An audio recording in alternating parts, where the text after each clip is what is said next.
Turning on the news lately feels like when you check your bank account after a weekend in Vegas, shit, what's missing? What's on fire? How long before the next thing evaporates and we're all supposed to pretend like we didn't just. So tonight, Robbie and I are going to try finding that sweet spot between stone cold sober and maybe we should be allowed near any microphones. We've got a glossy, expensive narrative project, the Melania movie, where the whole point is probably a seat at the table. And we've got The Killing of Alex Pretti, where the whole point is what happens when the table flips and the public is holding the camera. So welcome back to Shrink the Nation. Let's go.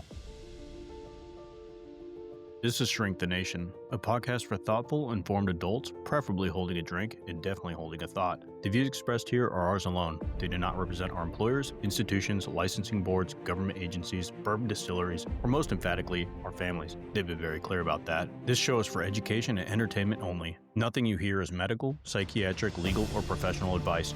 We're clinicians, not your clinicians. If something we say stirs you up, that's not a crisis, that's a journal entry, or an email sent politely. We're here to challenge ideas, not diagnose strangers on the internet. And if you are in real distress, please reach out to a professional who can actually help you.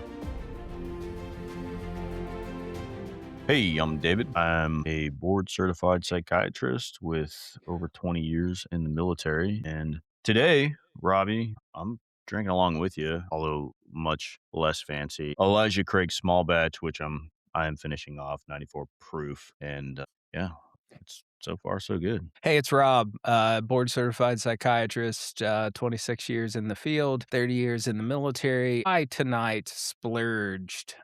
This is a big splurge for me. Usually, I really don't like to spend a ton of money on bourbon because fundamentally it's all just alcohol.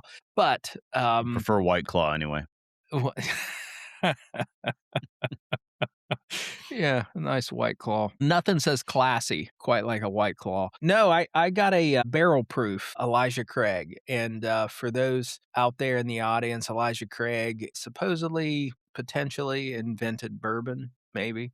Who knows? It's a loss to history, but that's where the name comes from. And this is a barrel proof. So this is $100 bottle of bourbon that has not been opened yet. To the audience, it is 129 proof. So let's just say I got to be careful.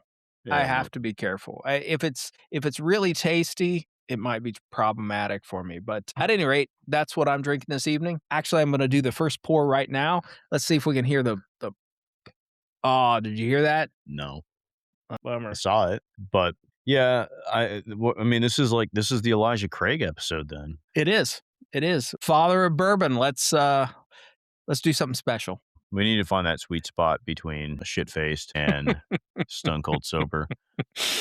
Yeah, a little too much bourbon, we get sloppy. Not enough, not quite as much humor. Sweet spot. One of our longtime listeners, one of my favorites to see comments from, is on board with you and will not be watching the Melania movie extra hard. Extra hard.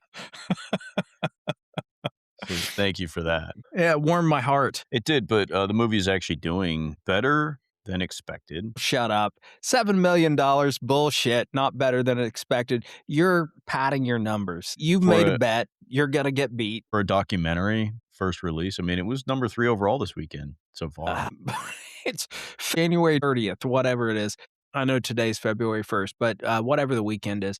This is an off time for movies. Come on, $7 million. That's ridiculous. They spent $75 million in total on this thing. They spent $40 million on the documentary itself. That's about 4 times what a documentary costs. A high-end documentary. You can get by much cheaper, but on a high-end documentary, say $10 million. And by the best estimates, $28 million of that went to Melania. So what we have here is her cell phone footage. A $40 million documentary and $35 million in distribution. And I'm really actually fascinated. We talked a little bit about it last week. We talked about why now. Actually, why now was the wrong question. The right question is, why did Amazon Prime fund this vanity project? What are they hoping to get? Are you kidding?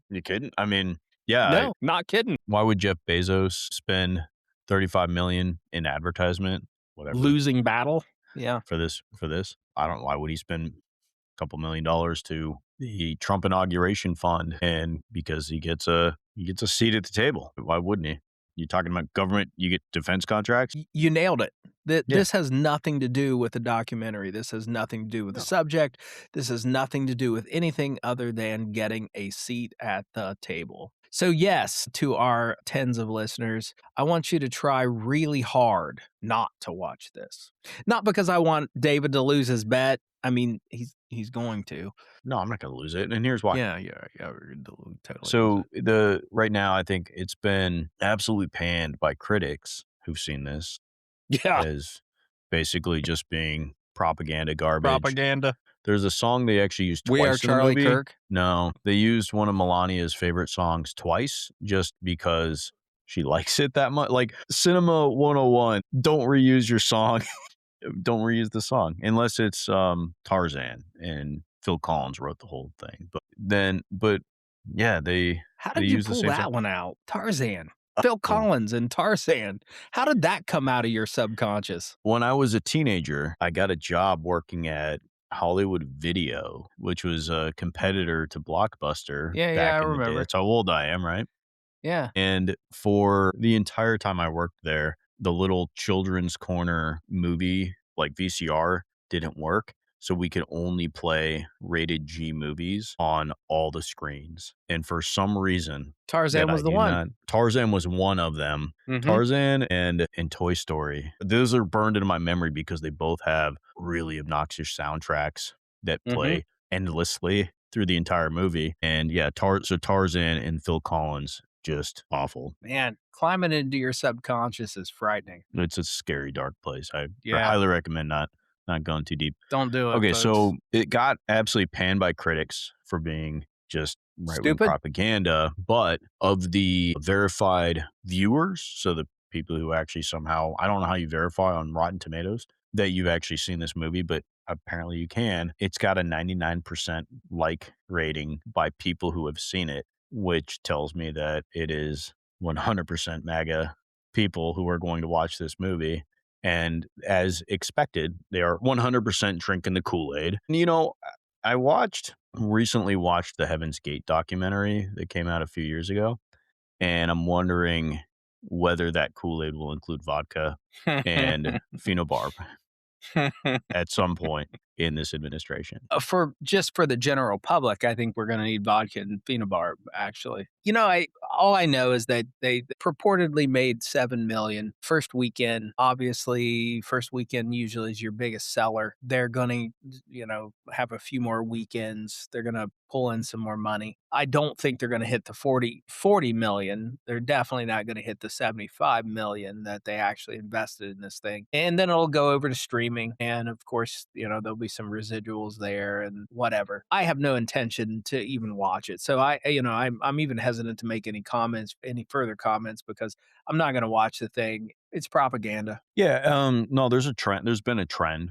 over the last decade and some change that especially right-wing leaning documentaries have been doing surprisingly well in the theater. And it's a niche that goes otherwise unscratched. Most documentaries don't do well in the theater, but because there is so few major movie releases that are very right-wing, they tend to do very well when they're in the theater. So I think the push on this movie is going to be after the weekend they had that was better than they expected. I believe they're actually going to expand the number of theaters that it's in and really try to go after that money. I still think they're going to clear 40 mil eventually, but I think one of the highest grossing like documentaries of all time, especially in the open, it was like 100 million, something like that. So I don't think they're going to be making money, but I think they'll may make a little bit of money, but they'll make back what they spent on making it. But it doesn't matter. It's not really about that. No, it's not. It's $35 million to Jeff Bezos would be like you giving $100 to get a seat at the table at the White House. I mean, it's couch cushion change. I mean, it's nothing to him. $35 million is absolutely nothing. And Absolutely. I imagine that if there was a Democrat in office right now and there was an opportunity for him to spend $35 million to get extra privileged access to policy making and all that access, he would absolutely do that too. We'd have a Doug Imhoff movie and it'd be called Imhoff. And they'd be watching the shit out of that too. I'm off. Yep. You nailed it. Yeah. So it's money, it's politics. It's not surprising. It's propaganda. People on the right have nothing else to go to the theater and watch that's going to get them as excited right now. And so they're going to go watch it. And I don't think Jeff Bezos gives a shit. I still am sticking by my side of the bet. I do not think it's going to make back its money. It's definitely going to not make back the 75 mil. But I don't consider the 75 mil. I don't consider the 35 mil he spent as being part of its production. I think that's a bribe. it's a bribe. Exactly. So yeah, $35 million bribe. we'll stick to the It's 40. 40. We'll stick to the 40. That's fine. I don't think it will make it back. Although they released a trumped up news release on just how this is like the most popular. It did better than expected, and it probably will do better than expected. It is, I believe, like the third largest opening for a documentary in a Yeah. theatrical release of Yeah. documentary in an opening weekend. I think the top one was some Tarzan. documentary I've never heard of that Disney released, some like 2012 or something, about penguins or some shit The inner life of penguins that do not exist in Greenland. that don't As we exist learned. in Greece. They do not. Not yet. They Not until do the US not. brings them. So We're bringing the penguins. we Be are very, very that scared or very excited. that and $500,000 to every Greenlander gets $500,000 and a penguin. Yeah. There you go. Speaking of folks. which, he's not. We can swing over to that. Yeah. Haven't heard much about Greenland since we were told that there was a deal in the works, and haven't heard anything. What's going on? We're dealing with the attention span of a 2-year-old, and anyone, our tens of listeners, I assume there's a few parents out in the audience, more than a few probably. And when you're dealing with a toddler, whatever they want becomes the center of the universe in the moment that they want it. And then time passes and they forget about it. And that's what it's hard psychologically speaking. It has been difficult to just keep up with this advancement and these focuses, the foci, the Venezuela, and then Iran, and then Greenland, Cuba. and then Cuba. And it comes and it seems so central. It seems so important and so crisis like. And then it just evaporates. And yeah, Greenland has evaporated as a thing now. It got the attention that was wanted, and then it moved on. Although, Iran was a thing for a little bit, disappeared, and then it became a thing again. So, as of right now, I don't know the status, but we may well have bombed Iran again. So what we're dealing with is a burgeoning or maybe fading object permanency issue. I assume that at some point in the last 79 years that object permanency was established and maintained. And that there was some of that, right? But now it seems to be going away. Well, the unsettling thing is that, and we touched on this last time a bit, but for most of our listeners' lives, and certainly, my half century on Earth, there has been constancy, and that there was a structure that was in place at the highest levels of the federal government to ensure that constancy. Because the constancy was a benefit to our economy. It was a benefit to the world economy. It was a benefit to our allies. It held in check our enemies. That constancy no longer exists. That it is truly, every morning, I get up at 05:30. I do my thing. I flip on the news while I'm wrestling with my kid to get out of bed, and I never know. It's like the lotto. Every goddamn morning, it's like the lotto. I flip it on. I'm like, what happened today? What are we looking at here? And it is unsettling. And it's, we end up, it's individually unsettling, but it also has these downstream ramifications. It has ramifications to the market, to the stock market. It has ramifications to our allies and how they approach us. There is a chaos factor that is not normal, but we have all come to just accept it. And it's just not. It is not normal. And over the last 8-10 years, we've gotten to the point where not normal isn't even questioned anymore. That chaos factor is just not questioned. It is just part and parcel of what it is to exist at this moment. But it's not normal It's not normal. This is a deviation from the norms that have been established over many, many years, that when you are the most powerful nation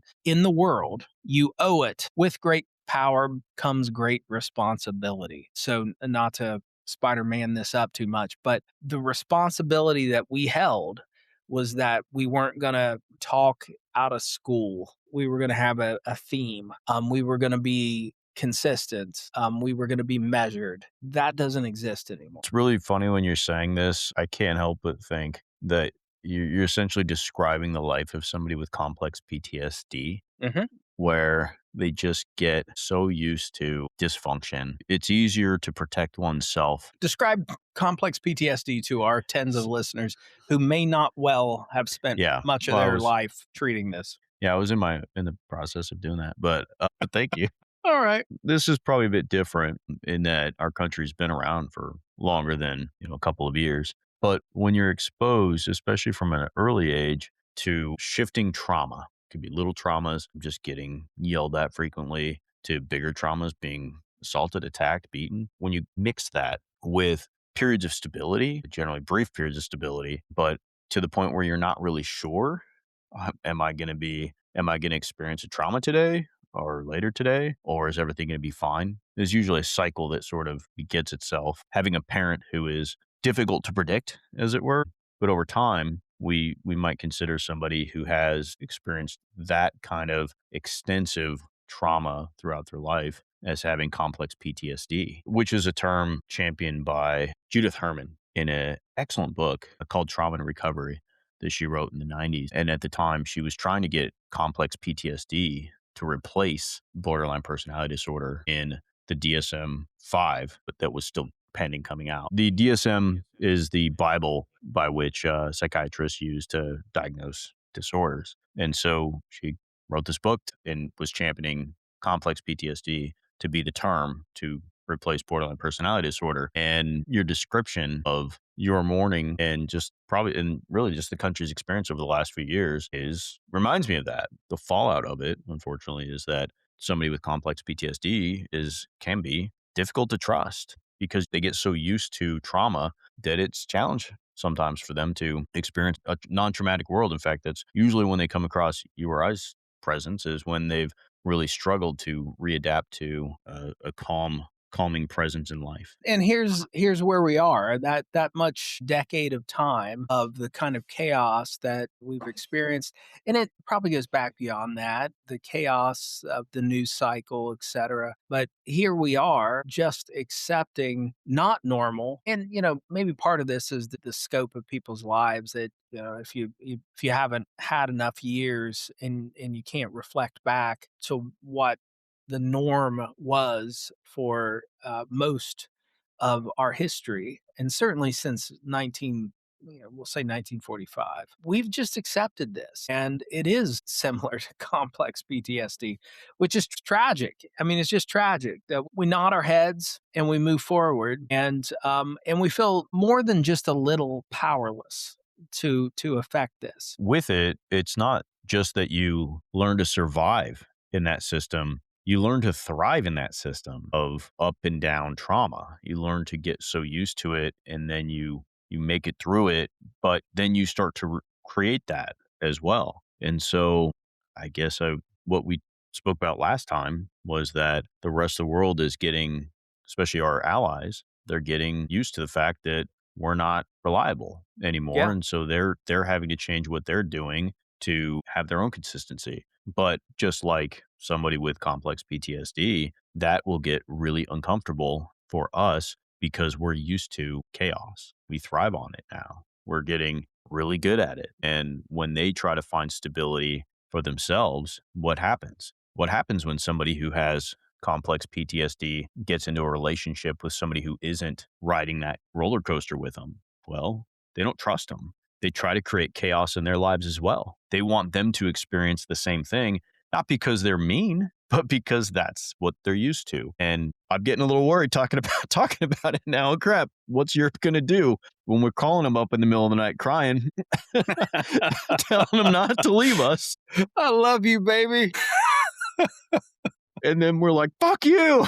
Yeah. It's going to be Yeah. You think Europe can stop walking on eggshells and calm us down, or what? No. No, I think it's like any other relationship that if you are relying on the other person to regulate you, it's a losing battle. Irv Yalom, who's a psychiatrist who wrote a bunch of books, he was real popular in the early 2000s, less so now, wrote a book, a really lovely book, by the way, folks. If you want something to really stimulate your love of life, he wrote a book called Staring at the Sun, which is about dealing with death. So Irv Yalom is sort of founded and literally wrote the textbook on existential psychiatry, which is really the sense that what we all struggle with is our own limited existence, that we will come to an end. Neither here nor there, but Irv Yalom said a relationship can only be as good as the relationship you have with yourself. And until we as a nation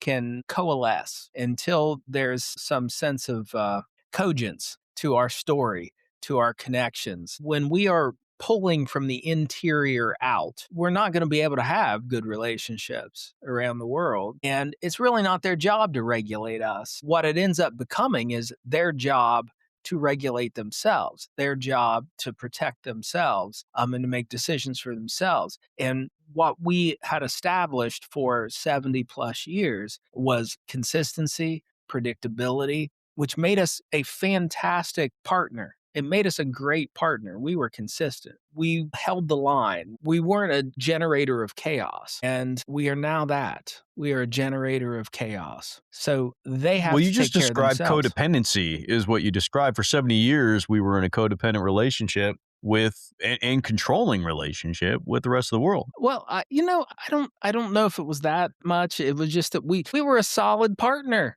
We were solid. We didn't create chaos. We took care of ourselves. We took care of others. So yes, I mean, in a sense, I suppose it creates a little bit of dependency that we were so strong and so predictable that the rest of the world may have become a little bit dependent on us. We are no longer that partner. We are now the partner who's sitting at the kitchen table slamming beers or drinking Elijah Craig barrel proof at the kitchen table. It's stout, folks. I'm here to tell you. It clears the sinuses. Spicy. Well, I'm depressed. Thanks for Yeah. that, Dr. Rob.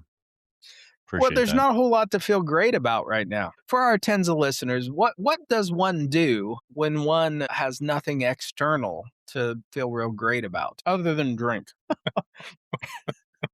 No, okay, so not that. All right, shit. I've been telling people the wrong ass Wrong- thing for all this year. Wrong fuck. advice. Wrong advice. That academic probation really makes sense now. No, I'll tell you what I think our solution is, and I think we're getting there, and it's a slow evolution. So historically in the United States, much of our social structure ended up being built around churches and around civic organizations. And those have become less important. Churches just don't carry the sway that they once did. People do not attend them. Civic organizations have really all but dried up. And what individually we have to do is disconnect from that and I think we swung too far. I mean, and we've talked about this, in our 7 months of doing this. I think we've talked about every topic that's relevant, but we have become too engaged at the federal level, and social media and the like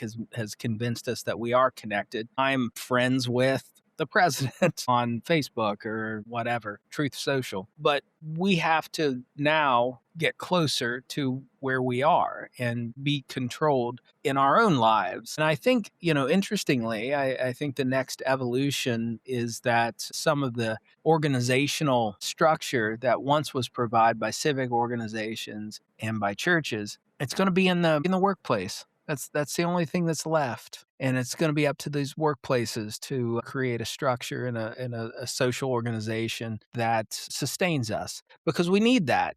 We're tribal just by our formative environment. Our formative developmental environment was small tribe. We are tribal. The internet forced us to sort of expand our tribe to something that was way too big, and everyone feels it. Everyone feels the chaos that comes from trying to be a part of a tribe that is massive. And now we have to turn backwards into tribes that are small. And the more chaotic the federal government is, I think it ends up, whether we recognize it, whether we it's a conscious choice, we have to turn away from that because it's too chaotic, it's too big. We have no control.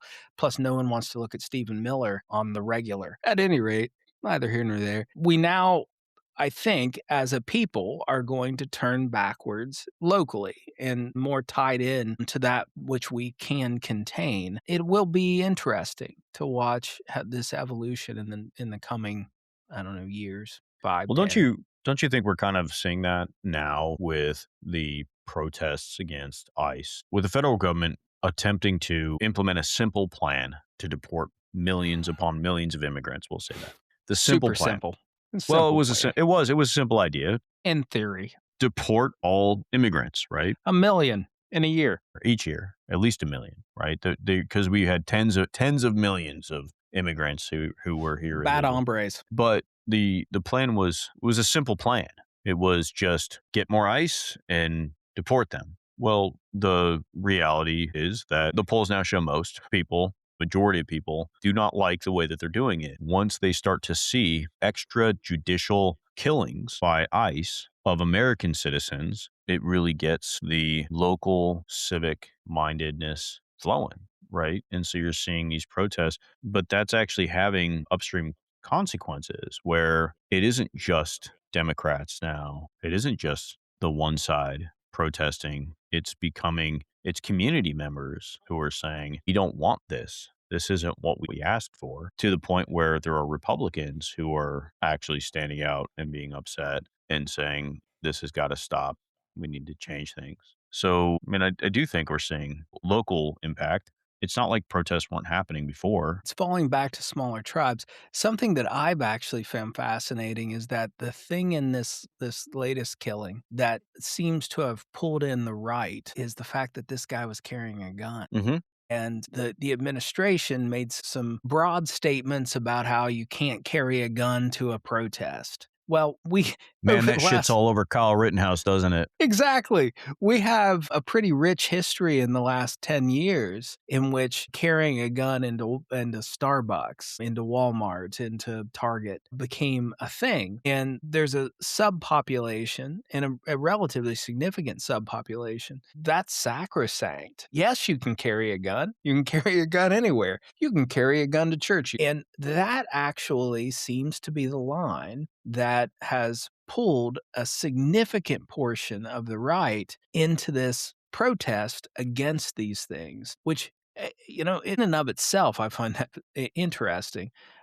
But in keeping with what we're talking about, is that the tribes are shrinking. So it goes from the big tribe into the little sub tribe, and the little sub tribe is the Second Amendment crowd, the right to carry arms crowd. And that crowd now is aligning itself with a crowd that they never would have been aligned with before, based on the fact that this guy had a gun in his waistband. It was based on him legally having a gun in his Mhm. waistband, them taking the gun from Then his shooting him. waistband, and then shooting him 10 times in the back. Yeah.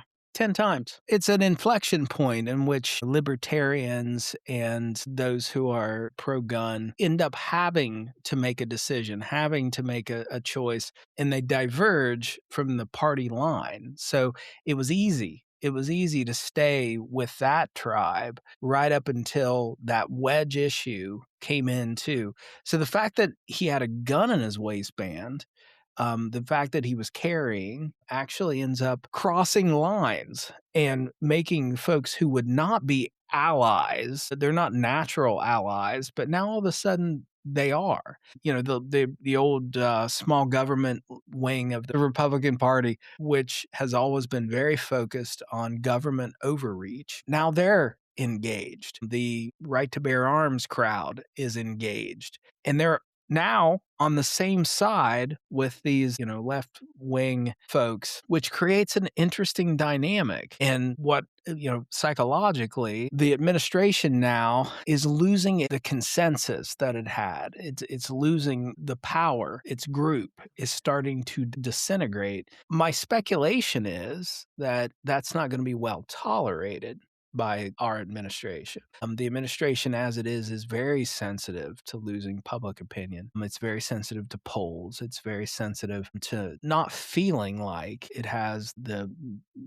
glow of the populace. And as we move forward, an administration that is sensitive to not having that and no longer has that, I feel like it makes them even more dangerous. And not dangerous from a power standpoint, dangerous from the grabbing for power standpoint. Yeah, I mean, it's always been an interesting administration with the way that the support was won. The overarching term of the Republican Party really doesn't apply to the group that you're really seeing. You had some really odd combos anyway when you had people who were anti-vax and really granola, right? Like let's go do hot yoga and Reiki therapy. That's going to fix everything. Teaming up with the Second Amendment crowd.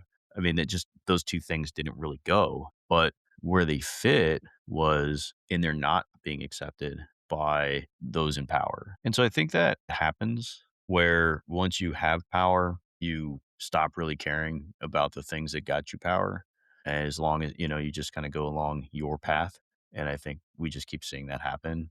Mhm. We like the drama, I guess, of the switch now. Like we were talking before, when you have two parents who aren't really fit to parent, who are fighting over who gets to be the parent with the kid, and each one is trying to convince the kid that they're the better parent. And so the kid picks a parent, but that parent isn't capable of being a parent any better than the other parent. And so what happens? They collapse under the weight of the projection that of the needing to be a good parent. And then you just give them to the other parent, and then they're good for a while until they're really not. Just feels like what we're going through, but far, far worse. I mean, that's psychodynamically. I'm reminded of the way social media works now. You can follow, like, if you take a social media star, and I'm using star very, very loosely, and you follow them backwards. What usually happens is they're throwing a bunch of shit against the wall, and they're seeing what sticks. And then whatever sticks, that pulls them in that direction. And all of a sudden they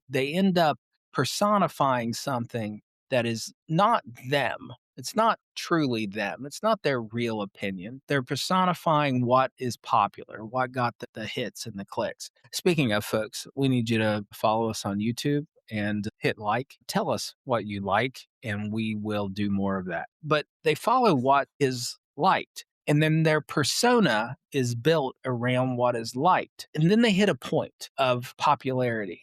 And then they start to become more true to themselves because they feel the right to do so. They have the power to do so. They have the popularity. And that's when it disintegrates on them. So this administration threw a ton of shit against the wall from 2015 to the present. A lot of shit got thrown against the wall. Not all of it actually stuck. And we could go back. We could go back to all the different things that got thrown out there that didn't really catch. But there were a few things that did catch. The themes of, America first, anti-immigration, those things caught. Where we're at now is they're there. They are in power. And now we're seeing actually the fact they didn't believe in any of those things. None of those things actually are a driving force. There's no policy. There's no philosophy. The philosophy was whatever I need to do in order to get to power. So we're seeing a disintegration, not necessarily because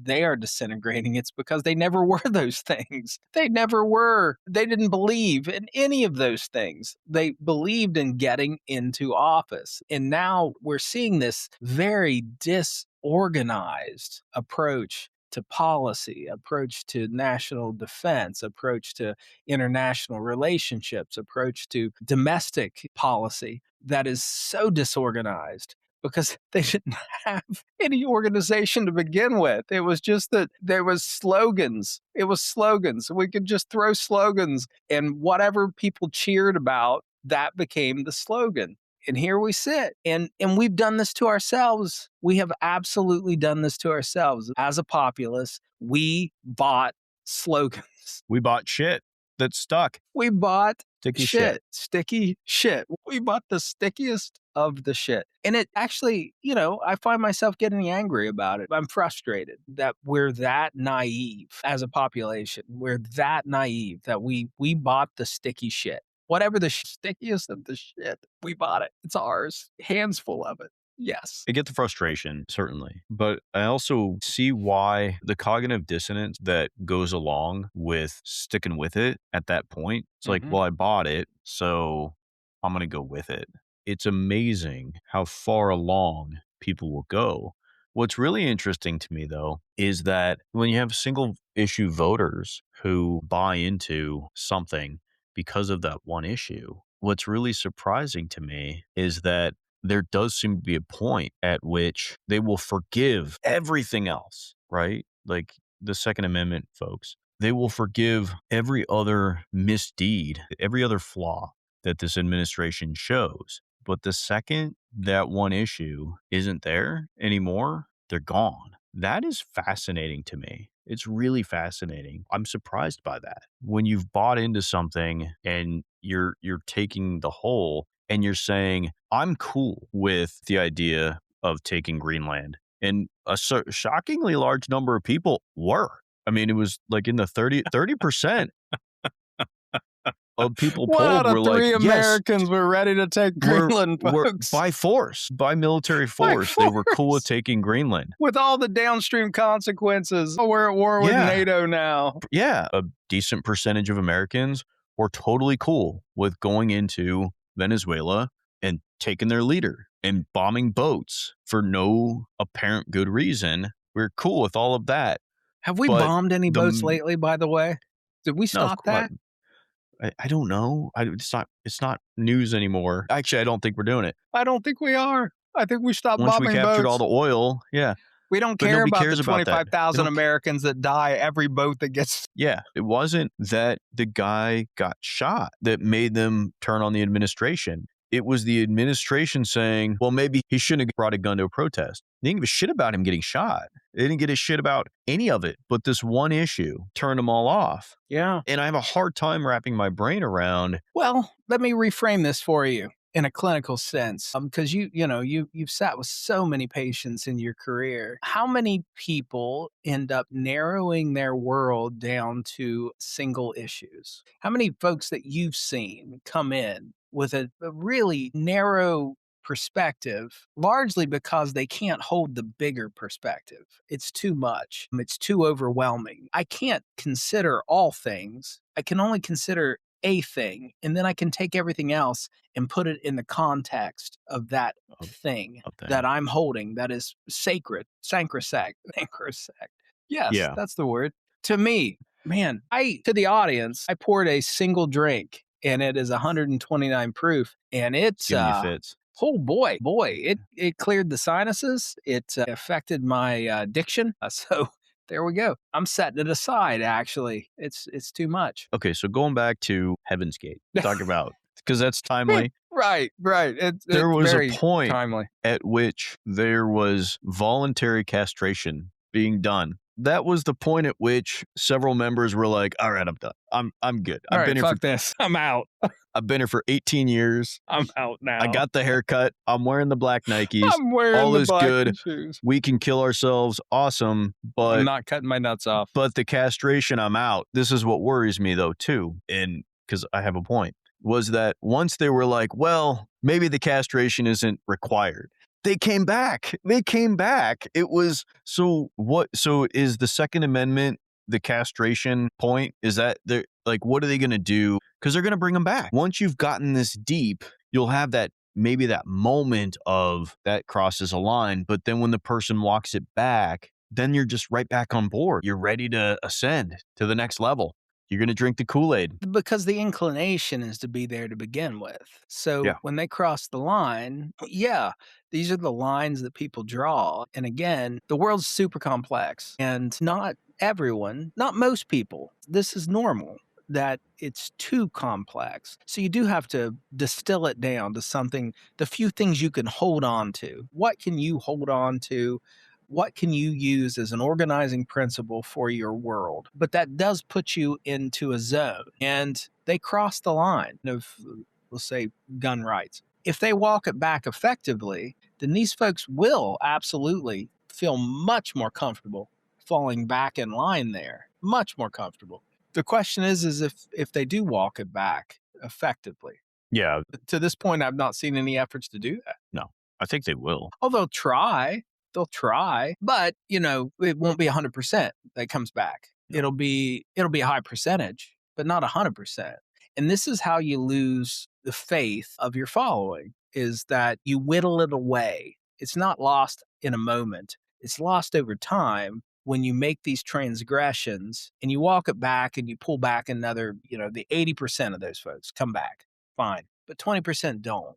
And I just made that number up, folks. I don't know how, 10%, 15%, Some percent. 25%. I don't know. But not all are going to come back. And even the ones that come back are going to be uneasy. They're going to be uneasy. It's not a perfect fit anymore. And they know it. It's more comfortable being here, but it's not a perfect fit anymore. That's going to continue. And I'll tell you why it's going to continue. It's because they're not based on any kind of values, that the decisions aren't internally coherent. They are moment to moment to moment. They're based on something that has nothing to do with a policy or a worldview. The worldview is we want to be in power. We want to bully people. We want to take control. We want to do what we want to do. Does not matter, really. There is no consistency to the policy. And that catches up with you at a certain point. You can do this for a while. You can pretend, you can tout any stance, you can play to the crowd, you can, like, whatever makes the crowd cheer, you can say those things, but you can't do it forever, because that's not truly who you are. And truly who you are has to come out eventually. So the lesson to be learned to our tens of listeners is be consistent. Be consistent with yourself. Don't pretend. It'll catch up with you. Trust me, folks. You'll get nailed in the end, and not in a good way. Maybe just don't suggest castration Maybe avoid that. as a Maybe, means to the next level. Yeah. yeah. You're going to lose a good percentage of your male population if you propose that. Well, isn't that kind of like taking away the Second Amendment? It's like castration. Well, it's remarkably similar. In fact, I'm going to agree with you. I'm going There to you go. agree with you. It's all phallic. It is. Not to distill Freud down, because I personally think Freud contributed a lot to the field. He gave us a language to talk about the brain and the mind. My favorite concept that he brought forward was repetition compulsion, which fundamentally, to our audience, is the tendency to recreate your formative environment in your life over and over again. Incredible contributions to the field. But if I were to distill him down, it basically came down to men are all concerned their penises aren't big enough, and women's biggest concern is the fact that they don't have one. That was Freud in a nutshell. And I don't know how accurate that is, but Cocaine's a hell of a drug, man. yeah, he was only hopped up for like 10 years. Give him a break. Yeah, that's it. Whatever. All right. I think we've covered everything What have we possibly covered? useful at this point. You gave a prescription there at the end, so I'm going to count it. Be consistent. That All works for right, me. be consistent, You also folks. talked That's my about prescription. being civically engaged. Those are Right. the prescriptions. Probably So, don't worry about your penis size is the other one. or if you don't have one. And if you don't have one, that's lovely, actually. All right.